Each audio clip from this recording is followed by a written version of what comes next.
Thank you, Doctor, for coming here again on the Score Corner to talk about a very important and a crucial topic called CPR.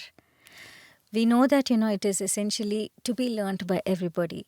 But how important is it and what is CPR basically? Well, let's start with that. Yeah, thank you for having me here. This is a very, very relevant topic simply because this is a life saving skill. And according to me and according to a lot of us in the medical fraternity, everybody should know it. Because if you know it as a lay person and you can help out somebody who's had an event out of a hospital setting, there's nothing like it. It's invaluable. So that is why this topic is relevant. That's why thank you for giving me this opportunity to talk about it in your Our podcast. pleasure. Actually, we should be thanking you for doing this amidst all your busy schedule. So, what is CPR? Yeah, so CPR is an abbreviation. So I think most of us know it. It's basically cardiopulmonary resuscitation. So cardio means heart, pulmonary means lung, resuscitation means you are reviving it or you are restoring the organ function. So if you see the history of this term, there have been several changes. It was CPCR and CPR, and now the focus is primarily on chest compression, something called as compression only life support. All this business, what we are trying to do is actually we are actually trying to protect one organ. And which organ do you think it is? Is it the heart? Heart. The most important organ according to me, I feel if the heart stops, the life stops. So that's what I think. Yeah, so you are right. Heart is important, lungs are important. All the organs are definitely important. Important, yes. But in this situation where we have something called as a circulatory arrest, that is why the person collapses, right? The most sensitive organ in our body is the brain. And that is something people are aware but not really, not really aware. In the sense, the reason why I say it is because whenever there is a circulatory arrest, it's like you have a motor pumping water in your building, right? So the motor is generally in the ground floor, correct? So now the motor will pump water. It has to pump water against gravity, and the water will flow up into the different parts of the building on the top. The heart is something like that. So like I've said in the previous podcast, humans are the only species probably who are completely standing on two legs. So your heart is at one level, right? Your brain is at the upper level. So the heart pumps blood and technically it has to go against gravity and push blood into the brain for its supply. So whenever a person collapses, the collapse is also a protective response of the body. Because when you collapse, you fall down on the ground flat, right? So a lot of people will have a fainting episode if you yes. So in a fainting episode, why do you faint? Because your heart, whatever reason, your blood pressure comes down, and then when you fall, the effect of gravity is nullified. So blood flows much more easier to the brain because you're nullifying gravity. That is why when somebody faints, you should allow them to be on the ground. Within a minute or two, they will recover and at least they'll start moving because the brain blood supply is restored. That is exactly why CPR should be initiated early, because brain is very sensitive. So within about 4 minutes of deprivation of blood supply to the brain, progressive brain injury starts occurring. That means to say within the next, this 4-5 minutes again is very, very debatable. Somebody watching this will say, no, he is wrong, it is 5 minutes. But the important point is not the number. The important point is within the first few minutes is the important point. So within say about 7 to 8 minutes, there is irreversible brain damage. Whereas other organs are, much more forgiving. So if your heart stops for a while and you mechanically compress it, it might technically come back. But the brain is not like that. That is why the CPR, the fundamental concept is to keep brain blood supply intact. That is why doing it on the spot immediately is of vital importance. Dr. Ivaga, if we have to really talk about the conditions under which, this CPR is to be performed, what are the conditions? Like, somebody might have had a stroke and somebody might have had a cardiac arrest, whatever, in your medical parlance that you use, or just a faint.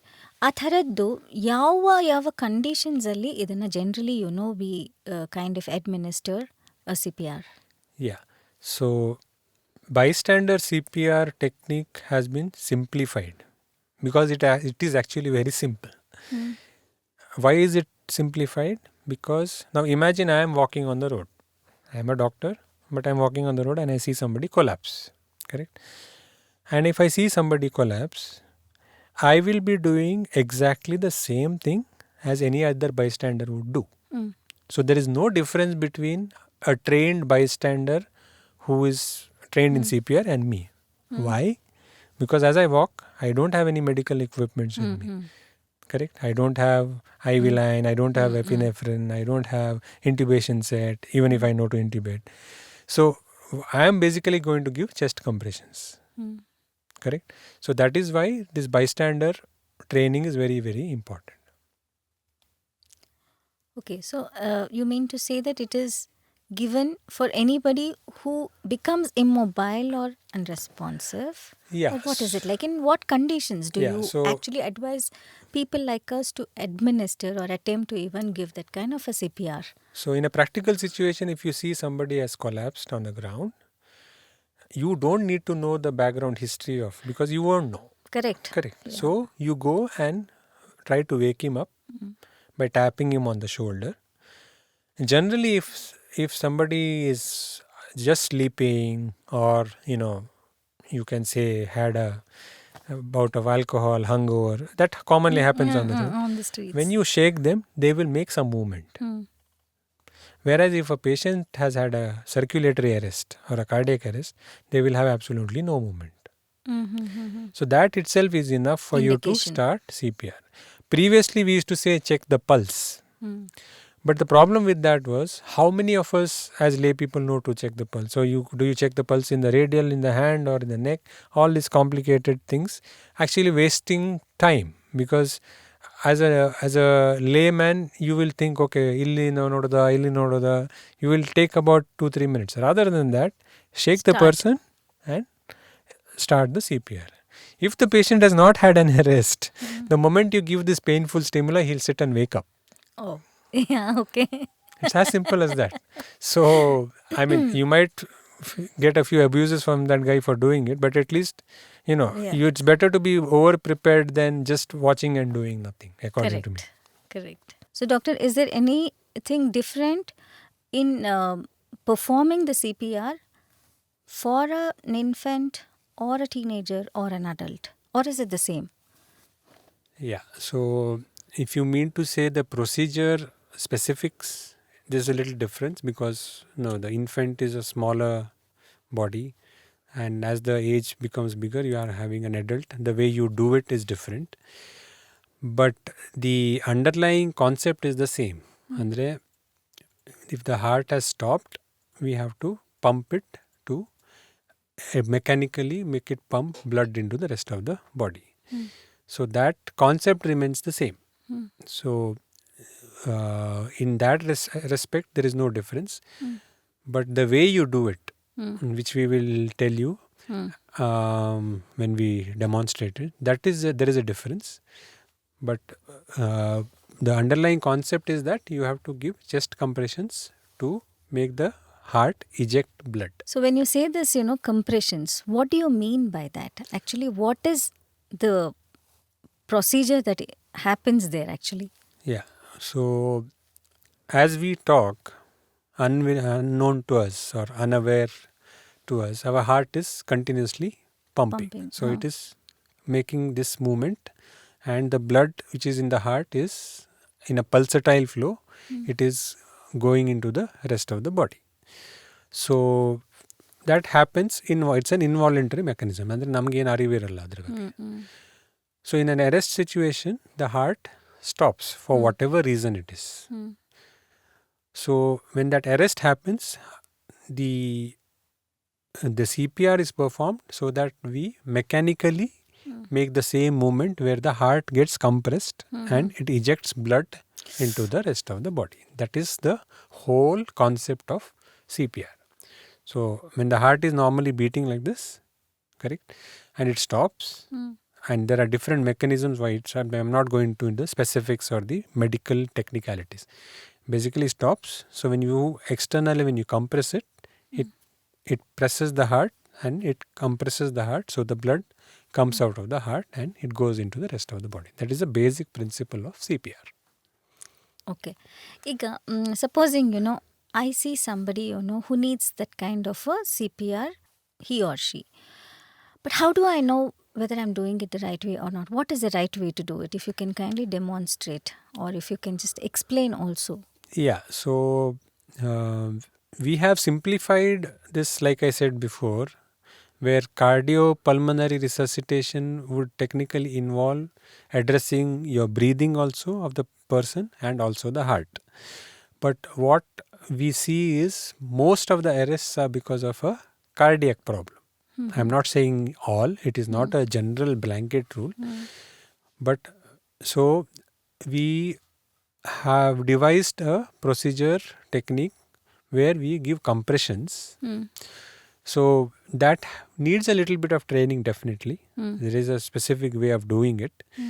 But it is not something that is very, very difficult. So once somebody is shown, and especially we use mannequins, so where we can actually demonstrate, and we are going to demonstrate it. And once you do it and you practice it, you can actually do it in a real life scenario as well. And for that, you don't need to have any medical background per se. But what are the misconceptions generally people have? ಇವಾಗ ನನಗೆ ಅನ್ನಿಸ್ಬೋದು, ಅವರಿಗೆ ತೊಂದರೆನಲ್ಲಿದ್ದಾರೆ ಅಂತ. I want to help, but at the same time I have this in the back of my mind, if I do it the wrong way, maybe the condition is going to deteriorate. It would be better to take him to a hospital than intervene myself and then cause more harm. ಇದು ಬಂದೇ ಬರುತ್ತಲ್ಲ ಮನಸ್ಸಲ್ಲಿ. So ಅಂಥ ಟೈಮಲ್ಲಿ what are the things that you wood advice for people to watch out or to remember? Yeah. So in a practical scenario, consider somebody has collapsed. What would your immediate response would be? I am asking you as a layperson. What would you think of doing? See, honestly, I would think that, I will call somebody, hospital or emergency. Correct. So that, they could be taken in an ambulance, because I wouldn't want to meddle. I don't know. Correct. So I don't want to make that person suffer more by doing things which are not known to me, right? Correct. So my first response would be to call somebody and then, take them to the hospital. But in this scenario... Yes. No, you are partly right. Even in our protocol, what we train people when we train for CPR, the first thing to do is assess the patient and then call for help. That is the first thing you have to do. Because even as a doctor, you are at the scene of the problem, right? There is very limited things you can do unless you have the equipment. Correct. So even if I see somebody collapsing on the road, I will take my phone and first call. In the sense, I will assess. So a lot of things will, if you are mentally prepared, you can do simultaneously. Correct? So a general suggestion would be to that you should be aware of a hospital or a emergency care center around your house. I mean, it is an idealistic way of thinking, but it is actually practical. So that if you encounter a situation where you have somebody who's collapsed, you take up the phone. When you assess the situation, put the phone on speaker, call that hospital and say, there is a problem here. Can you send a medical care team to the scene of the problem? That is the first thing you do. But the other misconception what we have is, like what you said, naan enadru madak hodre enadru aadre. Yes. So now what that has to change, because like I said, as we assess, we might take about 30 seconds to 1 minute to assess the situation, right? So for every minute lost where we don't do anything with the patient, the chance that the patient is not going to survive becomes more and more. That means you are going to cause more damage doing nothing, or if you do something, you are at least giving some chance. Correct? I'll give you an example. I don't know, there was a viral video which went around wherein I think one man collapsed in the airport or somewhere in a public space, and they have taken a video where this lady, I think she's a doctor. Yes, I so remember. she performed CPR. Yes. And actually he was revived and then he actually survived. But if you see the comment section of the video, a lot of people were like, she didn't do the CPR technically properly. Her hands were supposed to be held like that, which is true. But if you see the crowd there are about So 20 many of people them standing around. there. Okay. One of the basic tenets of a CPR is when the responder, whoever is administering CPR, there should be a backup person who will take over that same procedure, because ನೀವು ಮಾಡಿದಾಗ ನಿಮ್ಗೆ ಗೊತ್ತಾಗತ್ತೆ. Once you start doing it, you cannot do a physical massage for more than about 2 to 3 minutes. After that, you fatigue out as a responder. Correct? So somebody should be looking at you to do it. And then if you see that the person is not doing it right, you take over. But as it is in social media, somebody, she was not doing it right. But unfortunately, if you see there, she was the only person who was doing it. So even if I do it for another 4 minutes, I will fatigue out. My effectiveness of the CPR will become less. So that is one thing. But she managed to, revive that patient, and then they shifted him to the hospital. So because she did it, and she is a doctor, mind you, Herself. correct? But she didn't have any medical equipment, because it's not practically, we are not going to carry around drugs all the time. But at least she did that. So even if a non-medico does the same thing, it's the same thing, as long as you know the exact procedure to do it. So that is why training in this is very important, because it's a very simple procedure in many ways. So if 20 people would know that procedure, then you keep taking turns and keep doing the chest compressions until medical help arrives. Sure. So Dr. Ivaga, is there any place where they actually train for the CPRs, and then how essential is it for everybody to understand it? According to me, everybody should be trained. Every citizen should be trained. Even in the Western world, like we like to copy the Western world, I would like to copy this from the Western world, because they have these training programs in schools, in public areas. You have special centers where they do this training. It's happening in India also. It's happening in Bangalore also. You just Google wherever you are. You have enough hospitals, training centers, Red Cross societies, everywhere, where you, as a lay person, you can go and get yourself trained. And then you can see, they might give you a certificate. The importance is not of the certificate. The importance is of having the knowledge to do it. ನಿಮ್ಗೆ ಒಂದ್ಸರ್ತಿ ಗೊತ್ತಾದರೆ you can actually, so in a situation, a real life situation, usually ಏನಾಗುತ್ತೆ ಅಂತ ಹೇಳಿದ್ರೆ, it's something called as a bystander effect. There will be 20 people watching. Because the other person is not doing it, you will also hesitate doing it. But once one person starts doing it, then people will actually come forward and do it. So it's a collective effort. It helps in that way. So where can our listeners find a reliable institution or a hospital or a doctor who can actually help learn this handling a CPR? So there are various institutes, even in Bangalore city, there are so many places where these sessions are held. In fact, me and my wife, who's an anesthetist, we have been conducting these sessions. We went to our hometown and did it in my school. And we are doing it in, as a regular event every month. in apartment complexes, and we have a place now. If anybody is interested, they can contact me.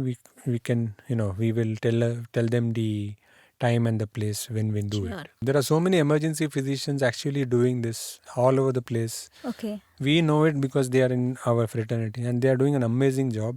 Oh, and good. They do these sessions in different places. So that is where I got inspired from them actually. Achha. Because I realize it is not only for an emergency physician to teach them, and we are just unnecessarily burdening them. Correct. It is every doctor's, probably I can say responsibility, because once you teach it, even the people who have trained, even if they are non-medicos, you have, once they get attain a certain level of certification, they can become providers. They can become the trainers.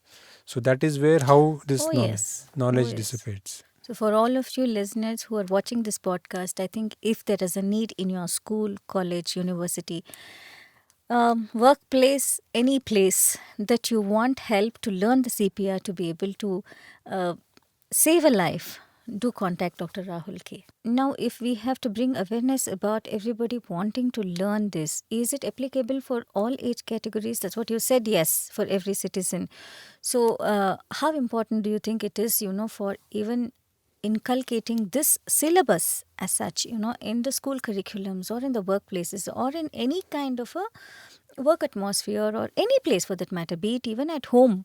So how do we bring about this awareness? Because I know that I've been talking to you for so many months now, and from the time that I have known you, I think you've been impressing upon how important CPR is for everybody to know. So how do we bring this kind of awareness? Do you think, is there any way that, we can spread this word of, everybody wanting to equip themselves with this CPR thing? See, the first mental block, which obviously every one of us has, is that that it will not happen to us. Like, we won't encounter that situation. Illa namge aagbaardadu. I don't even want to think of a situation where I'll see somebody collapsing. That has to change, and that is changing actually. A lot of people are realizing that you can't be in denial that it's not going to happen. So people are actually coming out and trying to learn, and that is happening. So that is not a cause of worry. Our effort should be to doing this kind of podcasts and telling the misconceptions about, if you do something at that spot, you're going to help that situation. Also, the other misconception is that who can do it and who cannot do it. Like, I think, what about children? When do you start training? When do you actually, I was going to ask you that, teenagers and school children, can they also do it? So the guidelines or the associations, what they advise is that even children as young as 10 years old can be trained, as long as they understand what they are doing. And in today's world, if you see, children are quite intelligent. They do understand. Correct. So if you're talking about a 10-year-old, you're essentially talking from 5th standard or 5th grade. So that is the time we should actually start and include these things in the syllabus of the school. That is actually what is slowly happening. I mean, a lot of talks are happening, and the suggestions are going across to the boards to inculcate this in the school curriculum. So at a younger age, when you are used to this, then you don't find it something very abnormal. Abnormal when you grow up. Yeah. So, doctor, if we have to really talk about this AEDs, automated external defibrillators, how different is it from the CPR that we conventionally are seeing or known about? Yeah. So now our initial effort should be actually teach and create awareness of how to perform basic CPR. That is the baseline. Unless we don't achieve that, the next level will be, because it is like you're trying to run before you walk. So to answer your question, what is an AED? It's basically an automatic external defibrillator. So here you're going into some technicalities of the problem. So what is the technicality? The technicality is here you are going into the details of the type of the arrest the patient has suffered. So when you say a cardiac arrest, correct? So what is the reason for the arrest? So normally when you see a heart, it will beat. So the muscle, like I'm making the movement of my hand, this is a voluntarily action that I'm thinking that I have to move my hand, so it is moving. Whereas the heart muscle movement is involuntary, right? So it will actively compress and relax. So in a cardiac arrest situation, the heart has stopped pumping. So there are two ways there are two reasons why it will stop. One is something called as asystole. Asystole meaning the heart muscle has stopped contracting altogether. So it is from this movement, it stopped. That is called as asystole. The other one is called as something called as ventricular fibrillation. So in ventricular fibrillation, the ventricle is the pumping chamber of the heart. I mean, if you have, according to even basic science, you have atria and you have ventricle. So the atria are the upper chambers, the ventricles are the lower chambers. So the ventricle is the pumping chamber. So normally the ventricle pumps and the blood goes into the rest of the body. In ventricular fibrillation is an ineffective contraction of the ventricle. So it's contracting, but it is not pumping or generating enough energy, mechanical force for the blood to get pumped out. So cardiac arrest basically has two types. One is asystole and ventricular fibrillation. The reason why AEDs are important is because when you use an AED machine or the device, if the patient is having ventricular fibrillation, when you shock the patient, the ventricular fibrillation gets converted into normal contraction.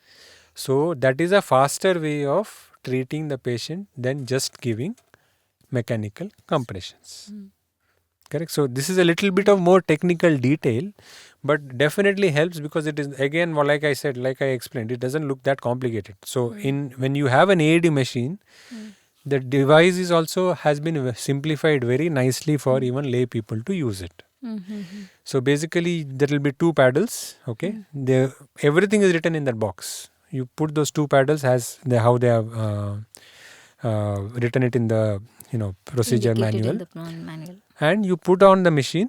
Okay, and when you put on the machine, the device will detect whether the patient is having asystole or whether the patient is having ventricular fibrillation. That is why it is called as automated external defibrillator. Super. We have machines in the hospital which are defibrillators, like the paddles, wherein we look at the monitor and decide whether it is asystole or is it ventricular fibrillation. So in a lay person's AED, it's very simple. You put the paddles, put on the machine. So the machine will take about 10 to 15 seconds to detect the rhythm of the heart. So there will be audio which will come out from, it will say checking rhythm. After a while it will say patient is in asystole. Continue CPR. That means to say if it's asystole, it is not going to shock the patient. So what it is telling you is you continue your CPR.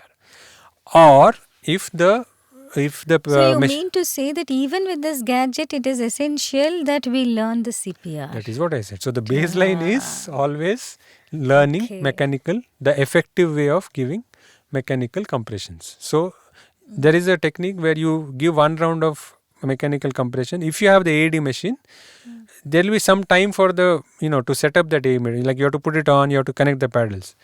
You should ideally not waste any time in giving CPR. So the baseline is start compressions, put on the machine, then connect the paddles, let the machine detect the rhythm. If the machine says it is ventricular fibrillation, it will say all clear, shocking. That means to say you should not touch the patient at that time because it is giving an electrical energy into the patient to shock the heart. Then it will revert it. If it reverts, it will say normal sinus rhythm, stop CPR or whatever. That is how the things go on. So the machine, like you said, is very useful and again not very difficult to use. It's just familiarity. It will do everything for you, but the baseline again here is you have to give chest compressions. Dr. Nimma, experientially, in the time that you have spent as a cardiac surgeon, have you encountered any such situation where you have had to, perform the CPR and then revive the patient? In the hospital, probably you do it, Yes. but outside of the hospital vicinity, I'm talking about. Before I became a cardiac surgeon, I worked in the emergency department for a long time. So in those situations, we have seen multiple times when the patient was brought in.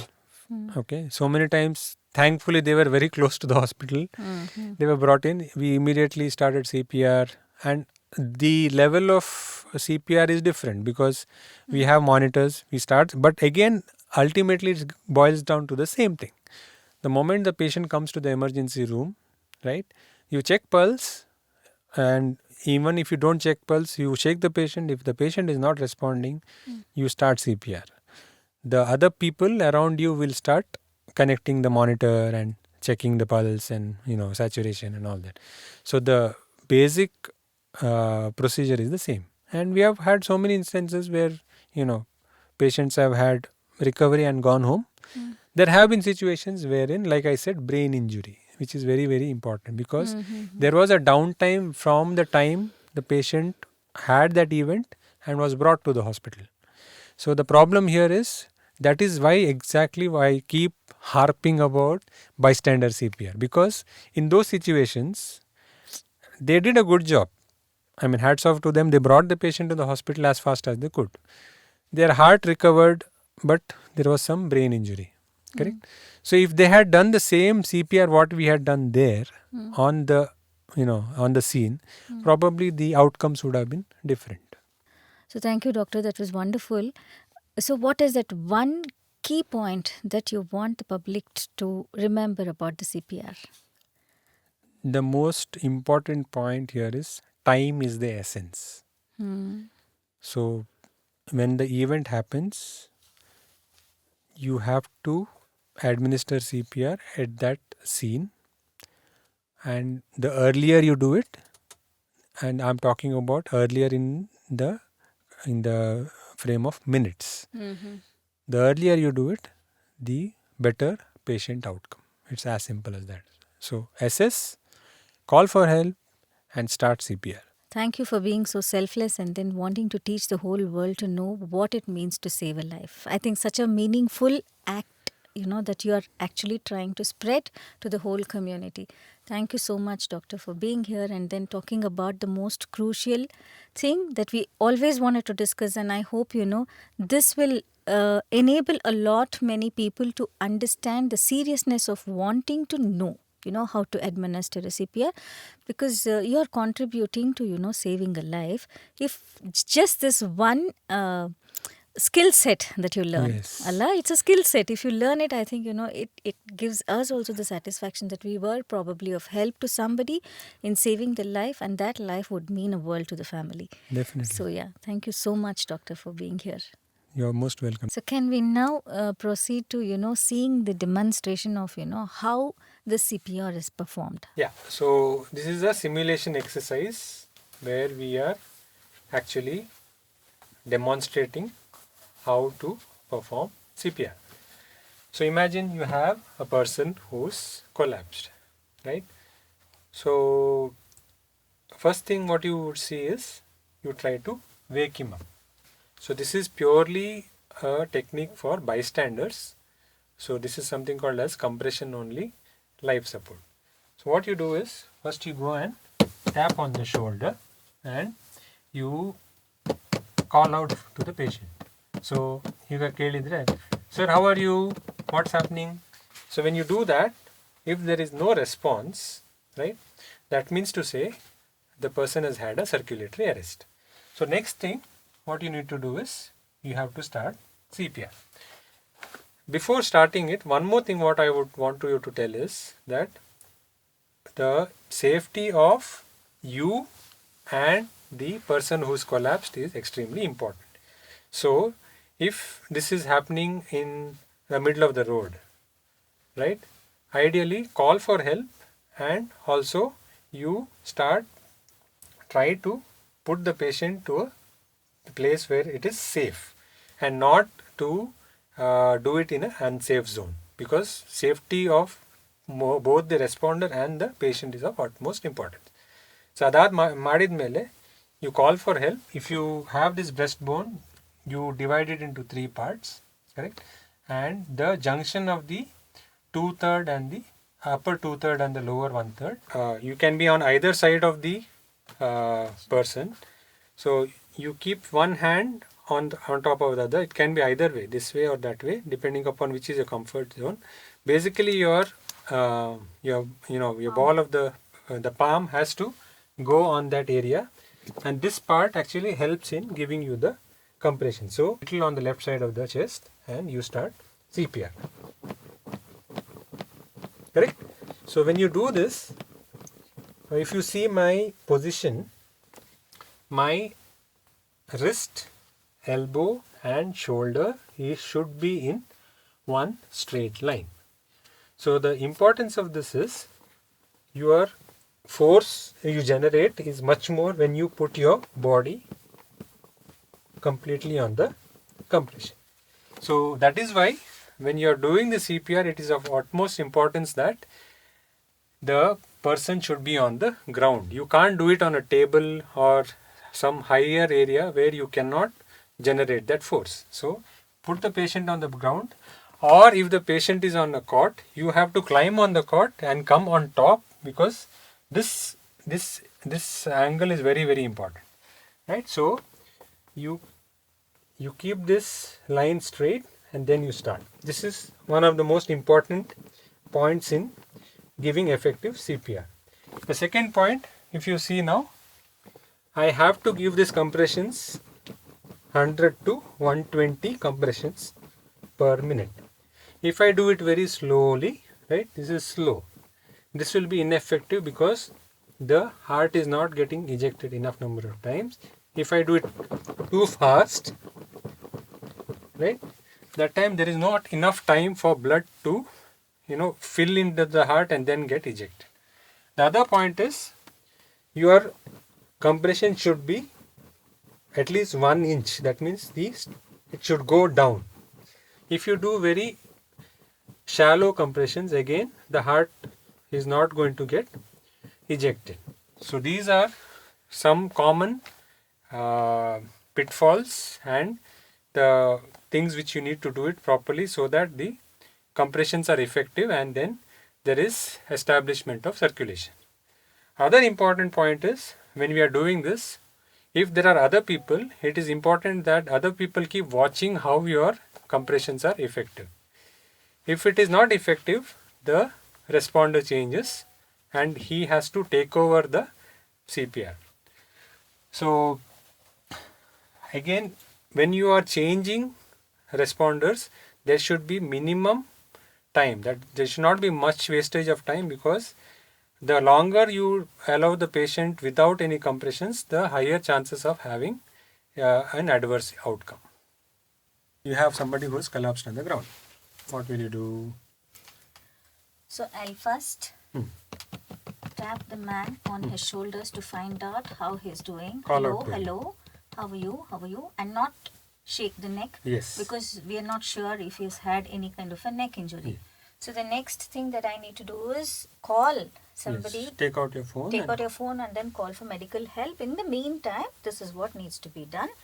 And then take one hand and on top of it another, and then clasp it like this. Yes. And then keep the hand straight. Yes. And then here it's the 2/3 and then the 1/3. So the chest bone ira kade illig bandu. Then yes. So now, yeah. It shouldn't be too fast. It shouldn't be too slow. And it has to be effective. It should be effective. I don't know if I'm doing it the right way, but you need a little bit practice, but that is how it is. If you keep doing it, it will keep coming. Okay. Thank you, doctor. Thank you so much. This is the practical, I won't say difficulties, but when you keep doing it, now you understood how it is. You have hardly done it for about 10-15 seconds. And I think, for ladies, we need to remove all these ornaments which might actually prick the patient also. That is why calling out for help is important. Even if it is not medical help, somebody around you, around that area, call for the help so that you can take turns in doing the CPR. Oh, okay. So the more people there are, so imagine I am walking around somewhere and you call out and saying, Rahul, this is somebody has collapsed. So I'll come there, and when I see you doing the CPR, I'll tell you this is not effective. I will take over. So what is that, mouth to mouth breathing they do, doctor? Is it a part of this procedure? Or? Yeah, previously it was part of the procedure, but what we have seen is that it definitely helps. But the most vital thing what we need to do is establish circulation. Okay. And like I said, most of the arrests, I'm not saying all, but many of the arrests are because of cardiac arrest. So if we revive the heart, we have a higher chance of recovery. So this, if you do it, it is good. But again, there are a lot of, misconceptions. You will have an inhibition. If it's a female patient, how are you going to go and give mouth to mouth? There are so many things. And also post-COVID, I think, that could also be a concern of, So that, if you can do, fine. But at least giving only compressions is definitely very, very helpful. And you are becoming a doctor to that person. Okay? Yeah. Thank you. Thanks for teaching this. Of course, we need to learn. We will. Yeah. Thank you.